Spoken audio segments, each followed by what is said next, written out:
Good morning, everyone. And as Mark has introduced the pigeonhole, you've got a QR code, I think, coming up on your screen in a second. We do encourage you to get involved in this conversation. We have about an hour for me to chat with my guests, and we will chat a little bit and then also have you participate in this panel discussion as well with your questions. So if you sort of put your questions into the pigeonhole, I've got a trusted iPad here in my hand. I'll be able to sort of feed your questions in there, right? So I think, Wei-Li, gentlemen, welcome. Maybe we'll just kick off the discussion a little bit and talk a little bit about the issues that Wei-Li has kind of brought up. But I think I want to sort of start the conversation hearing from each of you. As we've talked about COVID, you know, a lot has changed for everyone, right? It was a transformation. It was a crisis of a generation, as we've all heard. In terms of risk management, how do you think the risk landscape has changed since COVID, and how has that sort of evolved today? Maybe just get a few opening thoughts. Greg, we'll start with you, shall we? Certainly. I think if I were to, sort of identify some of the big picture themes, business continuity planning, which we've already heard about this morning, was certainly one of the risks that different charities and different IPCs had to navigate in a more acute way in the pandemic year and the aftermath, because there were existential questions that needed to be raised and perhaps even a recalibration of what is core. And then linked to that is the digitalization risks that are involved, as charities had to pivot online in order to ensure that the services would carry on for the sake of their beneficiaries. And of course, there are other related things. For example, the way employees worked, the way that we all learned to work from home, which has revolutionized our employment. Okay, on that note, I'm just going to let the sound panel know that we're having a little bit of trouble hearing ourselves on the stage. So I'm just going to give them a chance to adjust this. Sort of, Tim, come into the picture. From your perspective, in the operations point of view, where do you see the risk landscape changing today? Sorry, I can't hear very clearly. Yeah, so just to give the sound panel a bit of heads up, we have a problem with the fallback. We can't really hear ourselves. Tim, try for now. From an NKF perspective, when I see risk, we see the positive and the negative side of it. The negative side was the supply chain and a lot of shortages and a lot of issues. But the positive side is, what have we learned from all these negatives? And I think we have learned a lot in terms of supply chain, diversifying our suppliers. Some of our suppliers no longer exist after COVID, and how do we move on from there? Workforce was the other issue. After COVID, there's a question of how do you bring in more people? And we had to understand what was local and what was foreign in terms of the issues we challenged ourselves with. The other issue we have is even our physical structure. How do you redesign your centers? Because we learned from COVID that some of the centers were no longer viable in terms of how it was designed, and we had to replan everything. So that's how we looked at risk. Indeed. I'll bring Kian into the conversation. Where do you stand on this whole idea of where the risk landscape has changed? Sorry, I couldn't hear. Yeah. Okay. Sorry. Still having an issue with the audio. So where do you stand in this question about how the risk landscape has changed since COVID? Okay, I just reflect on the theme for today's conference, from purpose to practice and impact. So I think the lesson from COVID-19 is really a lesson in risk management. And as we reflect on the theme for today, we talk about moving to practice. So as we talk about risk management through the COVID-19 period, that was a very good instance where you put into practice whatever ideas and theories that you may have. regarding risk management. So I think from that period, I'm sure different charities would have gained valuable lessons as to how you can gear your organization to be flexible and be capable of handling any situation that may arise. I suppose if we look at it, there are a few, maybe 3 key areas that we are talking about. One is in relation to work systems and processes. As you see from COVID-19, there is a need to make drastic changes to the way we operate. The work processes are different. We had social distancing, we had mask wearing, and certain procedures have to be dramatically changed. So the ability to reconfigure our processes according to the needs and the demands that we face, that's something which I believe is a necessary capability for all of us. And secondly, if you look at the digital transformation that came about due to COVID-19, we know that IT is a great enabler. And certainly, as the threat of COVID-19 recedes, we continue to leverage on IT. But at the same time, I think we are reminded that IT also carries with it certain risks. And therefore, as you make use of IT, you do have to take care of the IT security risks. And because in today's operations, a lot of our data are sitting in IT systems. And some of us are sitting on a gold mine of data. And it is incumbent on us to make sure that the systems are well protected. And my last point is about the human factor. And really, through COVID-19, as we talk about changes in processes, changes in systems, at the end of the day, it is the human factor that matters.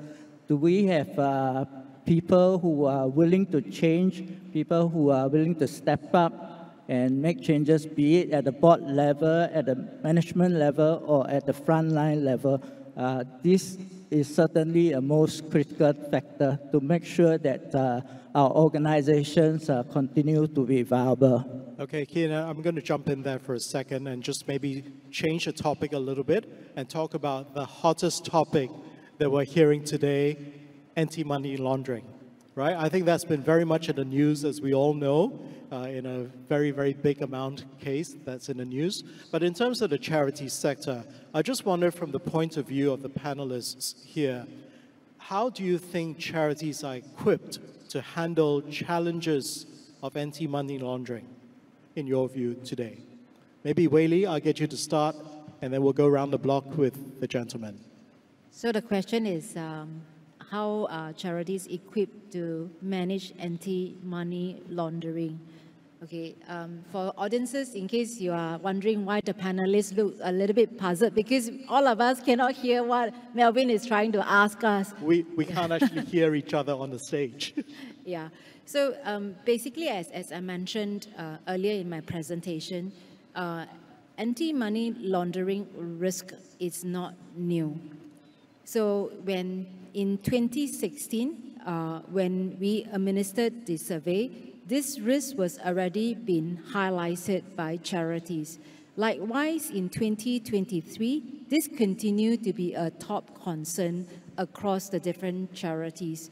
So what Charity Council have done is, obviously, last year, they have also issued a toolkit on terrorism financing to assist charities when it comes to making sure that when it comes to knowing your donor, do we have a process internally to at least do our due diligence to understand where our donors come from, where our donations are from. So this is at least a very basic step that we see.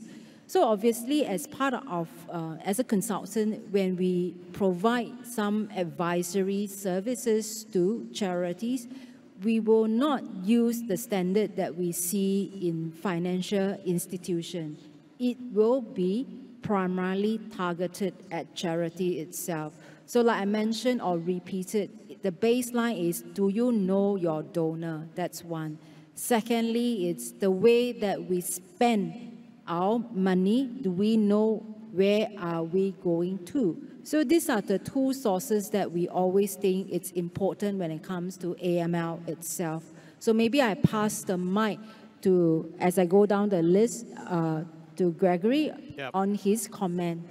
So Greg, I'd like to hear from your perspective this same question on how do you think charities are equipped today to handle anti-money laundering? Maybe speak from your perspective in the Charity Council.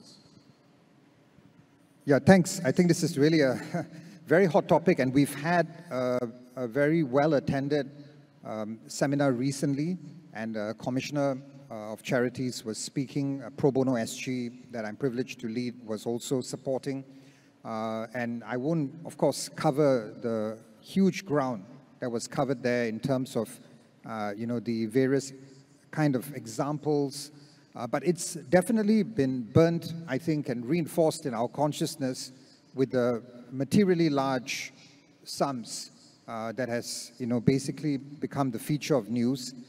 And the hope is, even though as Whaley has rightly pointed out, this is not a new risk.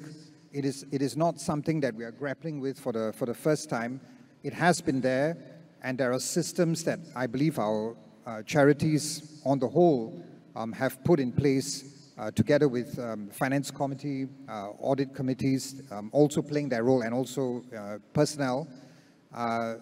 It's a heightened awareness that I think will hopefully cause an improvement and enhancement of practices when we deal with large sums, when we deal with cash donations being given, when red flags can be identified by charities in terms of what are some of the warnings, you know, the identity of the donor and the identity of the payer being different. How do we develop this? How do we develop this type of culture and best practices and continue to do our learning? I don't think that the last seminar that was organized, even though it was very well attended, more than 1,000 people, is the be-all and end-all. I think it's the start of a conversation, and it will continue. And even as we speak, I know a number of us here from the charity sector are probably trying to address real-life questions about this. You know, when, for example, you know, a donor may have received a lawyer's letter, and what is the ripple effect that flows from that in terms of a knock-on consequence? Can there be a risk of clawback? Did you do a due diligence? Did you ask the right questions? So I think we go back to a KYD point that Willie raised. Okay, I'll come to the KYD point in a second, but let's hear from Tim. From your operational point of view, how well do you think charities are equipped today to deal with money laundering? From an operational perspective, I think it's a hard call for charities to know every dollar that comes to us. I think one is more important is, do we know our partners? Do we know why they're giving to us? And I think the point of relevancy is also there. Do we have synergy between why they're giving to us and what we do with their money? I think this is where we have to know our donors. And we will go even further to look at volunteers, because volunteers can turn to donors and donors can turn to volunteers. We need to know all our partners. Sometimes from a charity's perspective, we get desperate. We are always going after donations, and we miss the forest for the trees. And I think this is a time where we need to know who we are working with. I think when COVID came, a lot of us went online. And that actually opened another door for issues about, do we know the people who are donating to us online? And this is where we are now playing catch up, where a lot of people were donating to us online. How do we reach out to them? How do we connect with them? And I think that's one of the issues we are struggling with post-COVID in terms of how. And if you ask my staff, they said, I only have 8 hours in a day. How do you want me to track everybody that crosses the line and give us money. They all mean well. The question is, how far do we have to go to assure the board that everyone is doing for the right reasons? Okay, because we do have a question from the audience on this very issue, but before I sort of screen this question, get Kian to come in very quickly. How well do you think charities are equipped to handle money laundering? Just very quickly on this point. Yeah. Okay, I think charities do have to conduct due diligence when it comes to donations that they receive. And this is regardless of whether the charity is a big or small charity. And there are really three things you should remember. One is the people, two, the money itself, and three, the event. By people, I mean, what do you know about the donor? And what do you know about the persons associated with the donor? Who recommended him, for example? Is he related to your board member, your staff, or your partnering organizations? What do you know about the person? Does everything looks all right, or does something, as you look at it, is there any red flag that is triggered? Secondly, the money. What do you know about the money?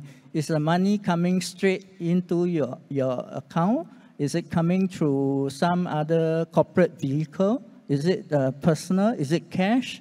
Is it wire transfer? Or maybe it's cryptocurrency that they're giving you. So what do you know about the money? And does everything, does it look all right? Or does it trigger any suspicions in your mind? And then thirdly, the event. Was there any event or any transaction that prompted this proposed donation?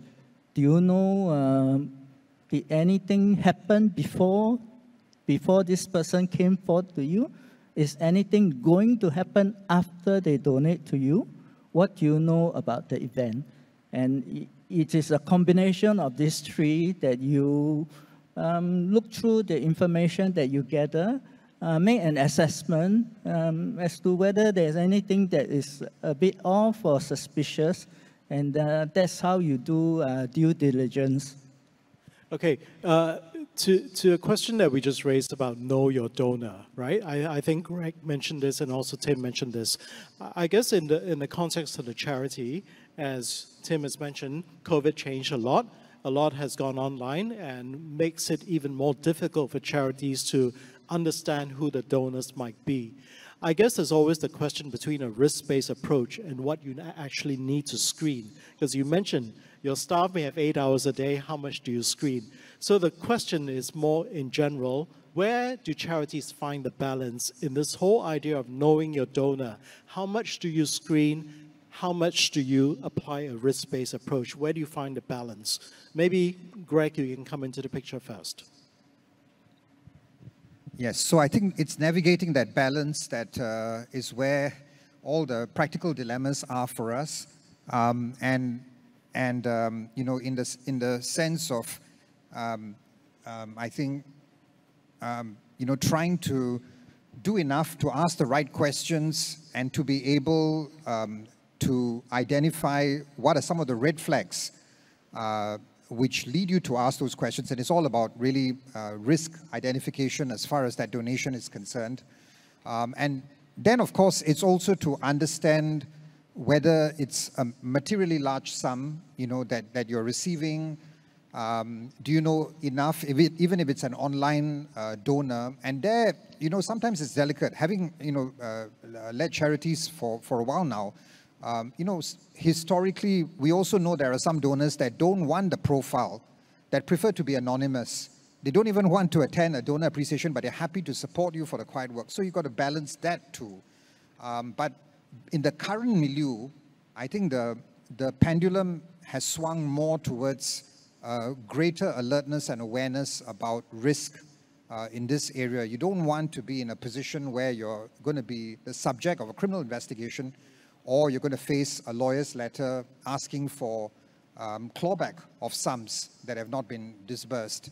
So your antenna needs to be up, really. And it will be up when you attend, sessions like this, when you attend, some of the training sessions that have been put together by COC. And, basically from there, hopefully you'll get a better sense of what to do. If in doubt, why don't you ask a professional? Why don't you ask your AC? Why don't you ask your board? If in doubt, I think it doesn't hurt you to ask questions on what you need to do, because in that multitude of councillors, hopefully there is some kind of safety net in terms of approach. Okay, Tim, come on in. I will still go back to don't be desperate. And I'll tell my staff, as much as we need donation, we really need donation, be prepared to turn them away if you are uncomfortable. And honestly, a lot of my staff have been around and they can sense if a donor is genuine.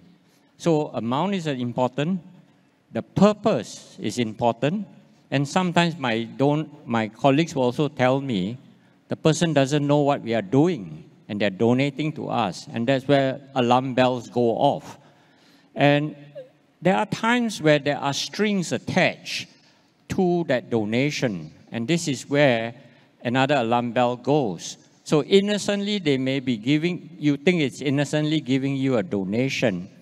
Later on, they will refer you to their company who's selling this or selling that or want you to buy that. And this is where alarm bells will go off. And this is where I think you need to empower your staff. You need to empower your staff to say, thank you, but no. And this is important because we place KPIs on our staff on how much donations to raise. And that sometimes forces them to react and respond just because they have goals to meet. So this is where I feel as an organization, I think the donation is important. The relationship with the donor is important. We need to protect them in terms of confidentiality. And sometimes when we do too much checking, it may actually bounce back against us in the sense that they found out that you don't really trust me or you don't want to have a positive relationship with the donor, and that actually have many ripple effects to their friends and their network. I'm going to bring Kian into the conversation. I know your background is very much in enforcement before, but when you look at this issue about knowing your donor, right, and we're talking about screening, in your view, how do you think charities can do this better? Maybe, employing technology, employing some sort of new methodology, or how do you see things? Yeah, I will still go back to what I mentioned just now about due diligence, and I will certainly echo what Tim mentioned just now about red flags and indicators that may indicate to you that proposed donation may be something suspicious and maybe something which you want to steer away from.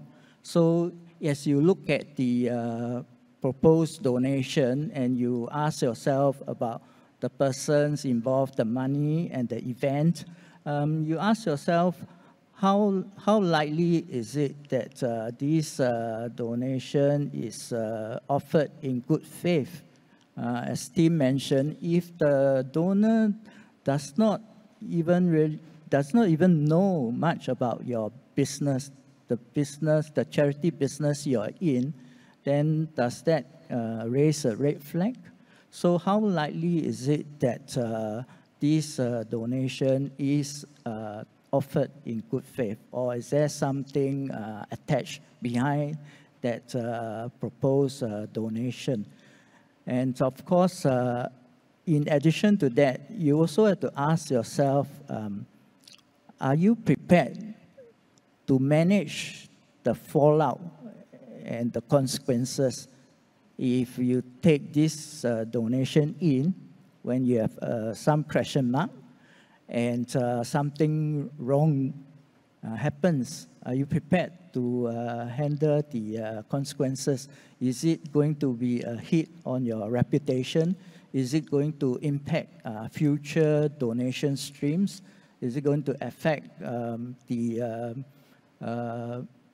services that you render to your beneficiaries. So what kind of a scale of impact are you prepared to manage?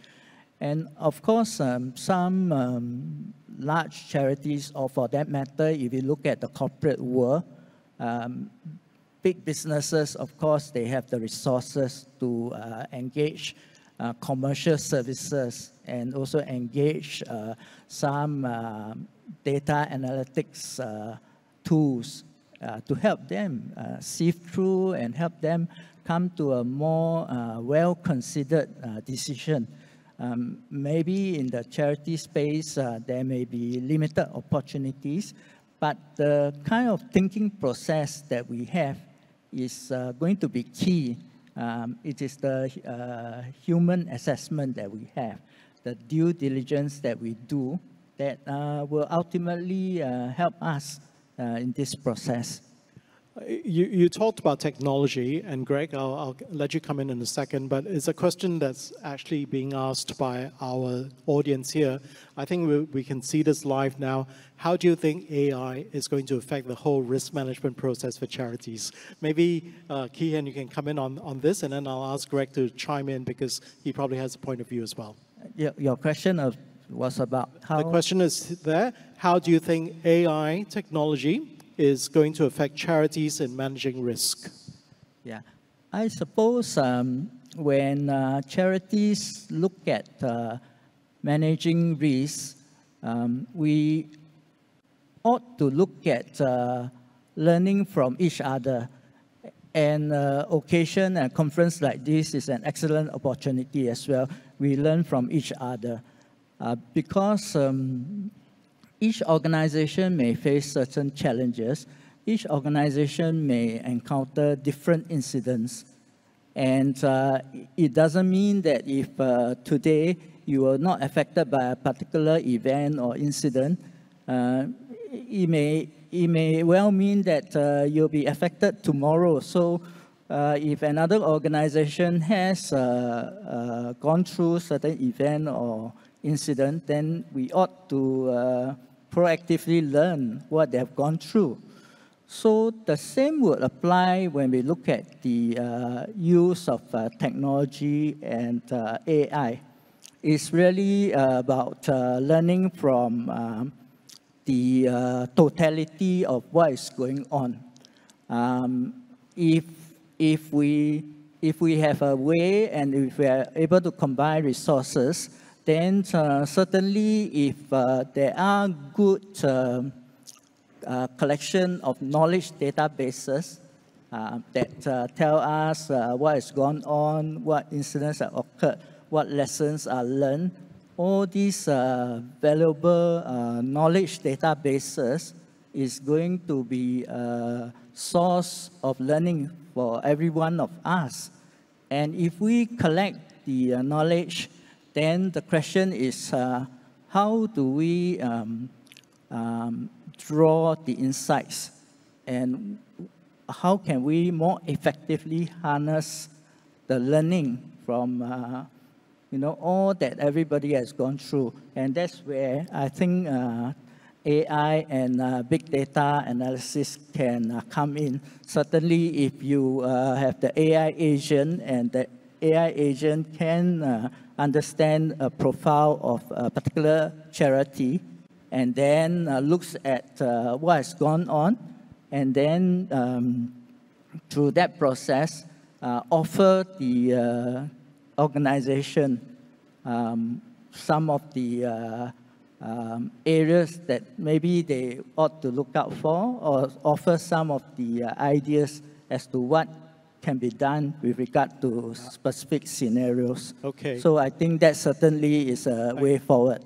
Okay, I'll get Wei-Li into the conversation. Yeah, as I mentioned earlier in my presentation, when we look at risk, we always look at risk at two lenses. It's the upside and downside.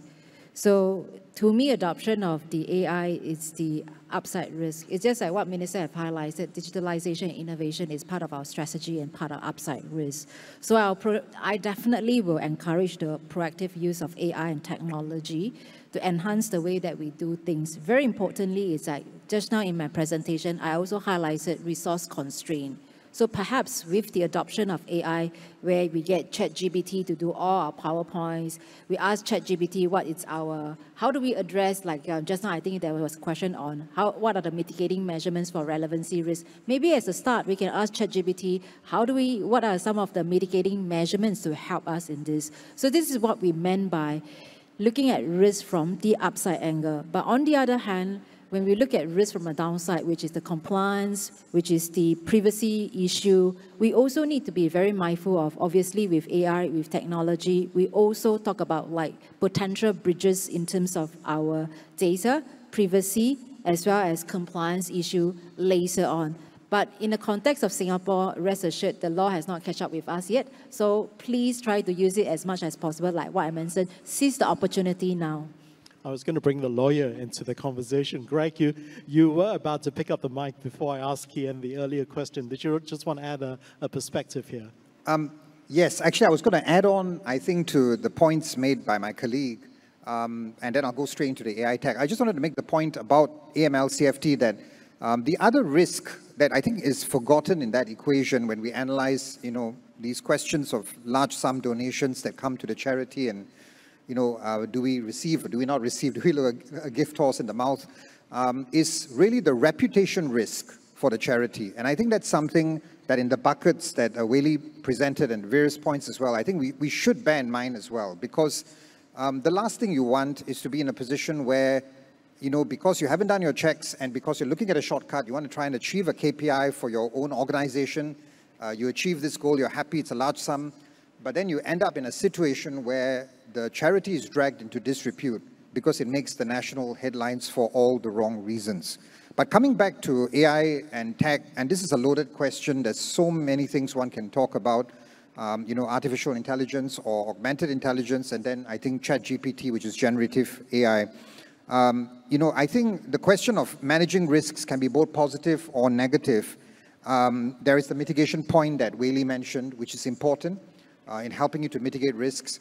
There is a very critical scanning piece that needs to be borne in mind because I think with AI, and big data that's already been touched on, can you have some kind of aggregated data that helps you to analyze in a sharper way your donors, so you know where most of your donations are coming from, and can that lead to more intelligent fundraising?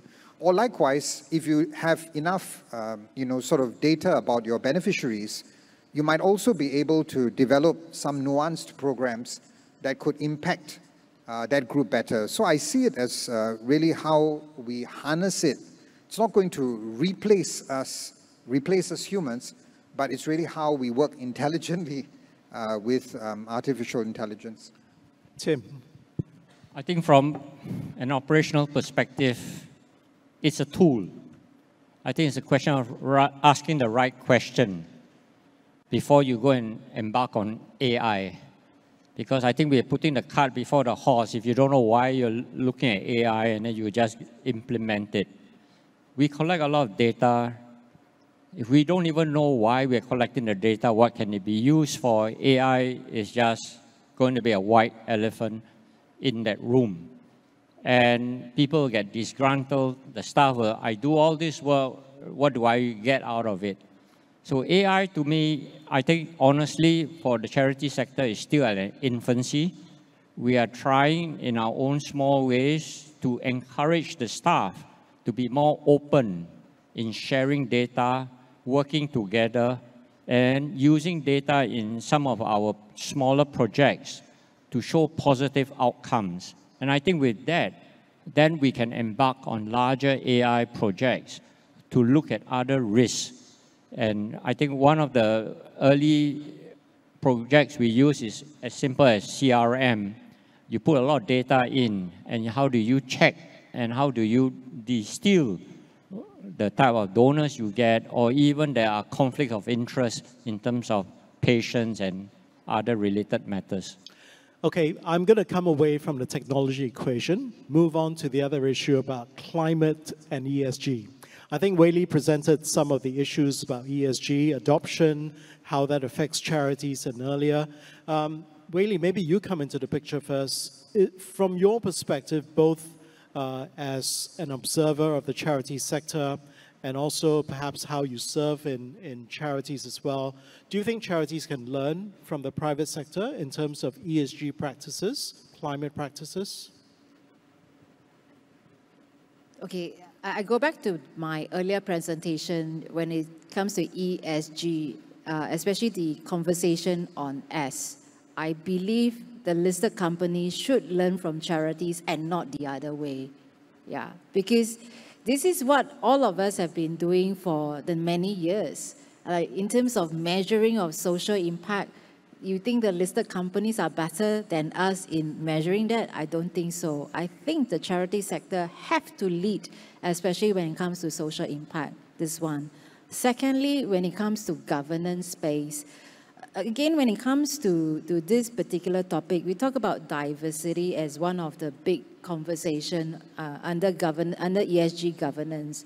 So as compared to listed company, obviously I have to say that the charities actually did much better than the listed company when it comes to the profile or the representation of gender itself, as well as diversity in terms of the background and experience. You guys actually did, do actually much better than them.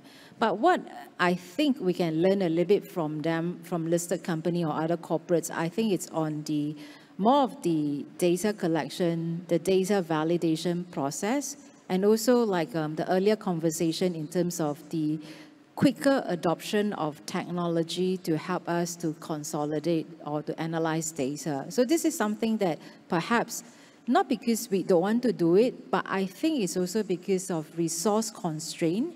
So that's the thing that I feel it's area for us to consider the quicker adoption of technology itself.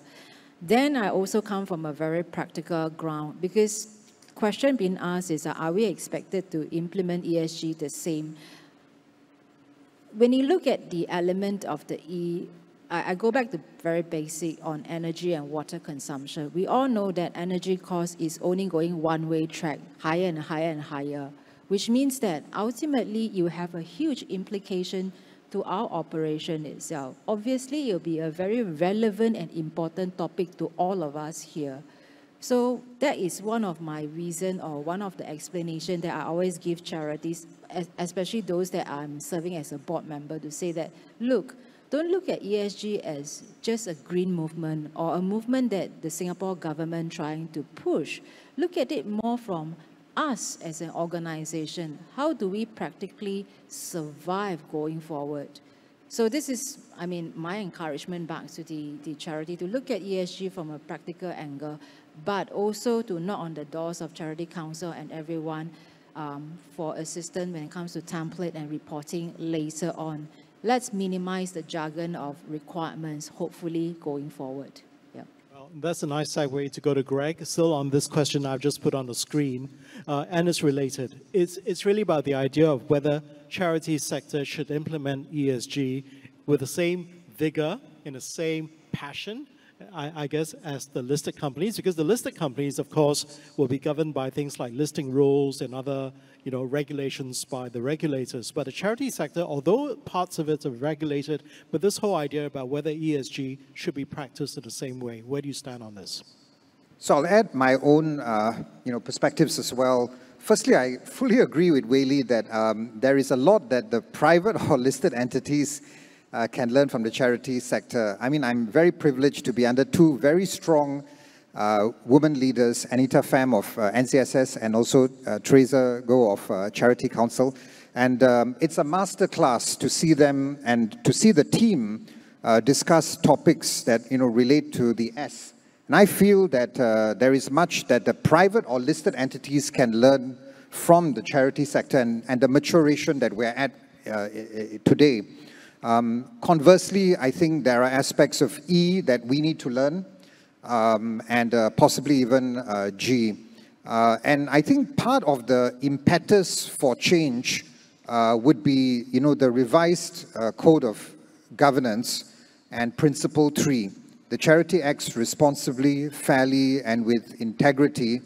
And, essentially in that principle, we need to take into consideration ESG factors when coordinating or conducting the charities' activities. So hopefully that will seep into the consciousness of charities. It will be on our radar. It will be a matter for board discussion. It will be a matter for board retreat, intentional planning. And the hope is that we will see a continued growth. As for now, I'm not sure it's the same vigor or rigor as far as the E and the G are concerned. It's different, I think, different strokes for different organizations. Okay, Tim, come on into the picture.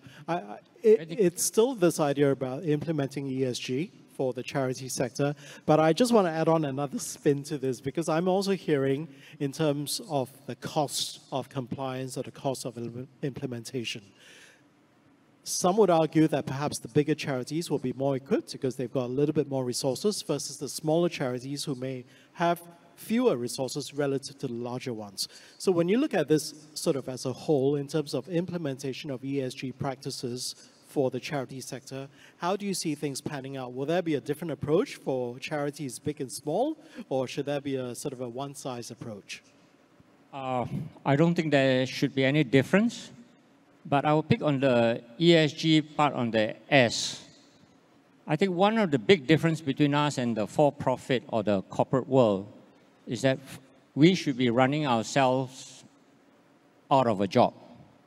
We should be working towards closing us down because we exist because of a social gap and something that we need to do. And you take NKF, we are known as the largest dialysis provider. And when we talk to our staff about it, they're not proud to be the largest dialysis provider because they say we have failed. Why are there so many people with kidney failure? And actually, we have now gone to donors who have donated money for dialysis center, and we shared with them the problem. And they said, the money could be better used to prevent people from getting kidney failure rather than treating them for kidney failure.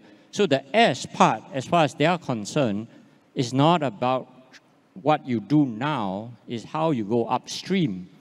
So this is the part where ESG is not a buzzword that we use, but I think as Wei talks about the social impact.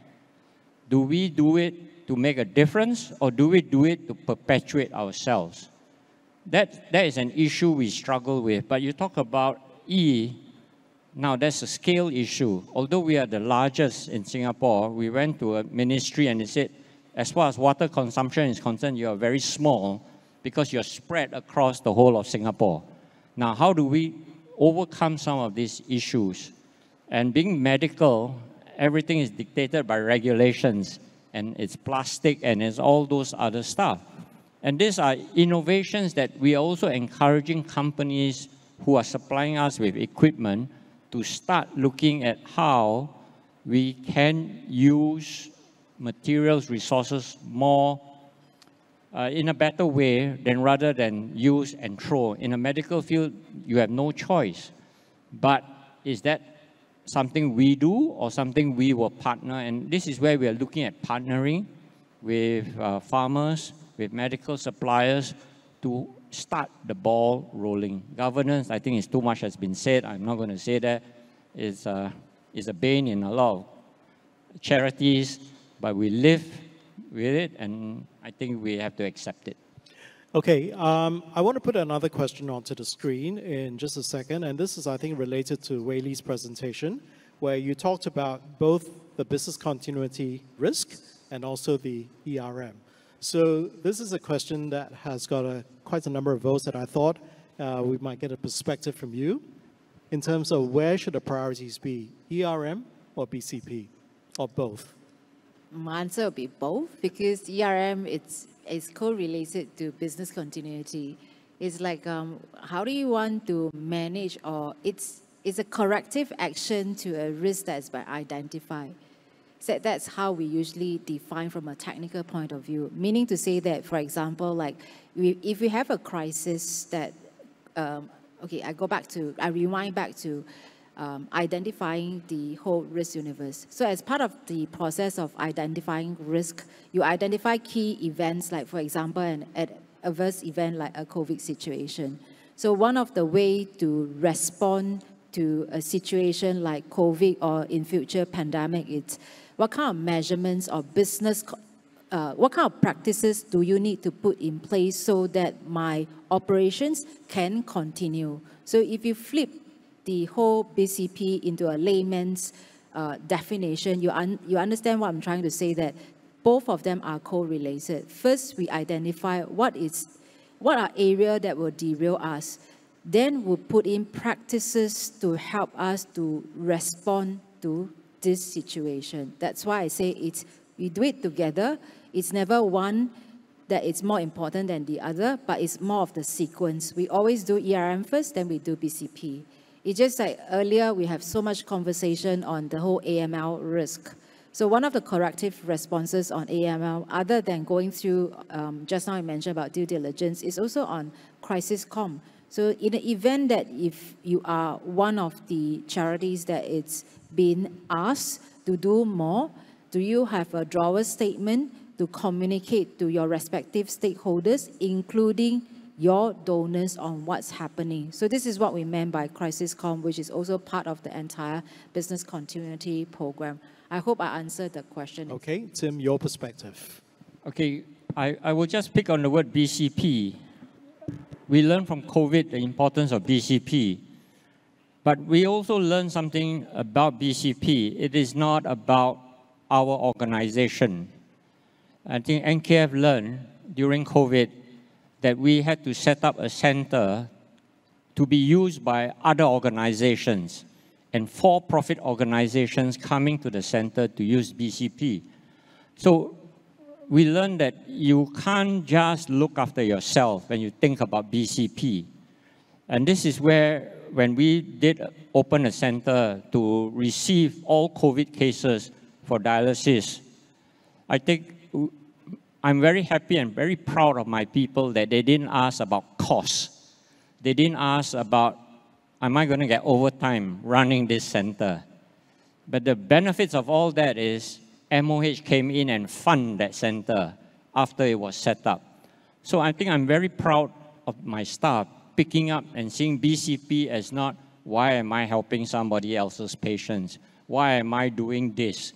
And actually, when we asked for people to volunteer for this BCP site, I think we had an overwhelming response. So I think don't underestimate your staff in understanding BCP, because we are all in the giving sector and they want to give and they must know why they are in this sector. I see Greg nodding a lot. I think you want to add on to this conversation. I did want to add to this.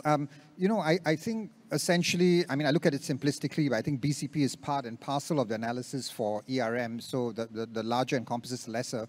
But more critically, I think all of us have had, you know, the recent memory of COVID.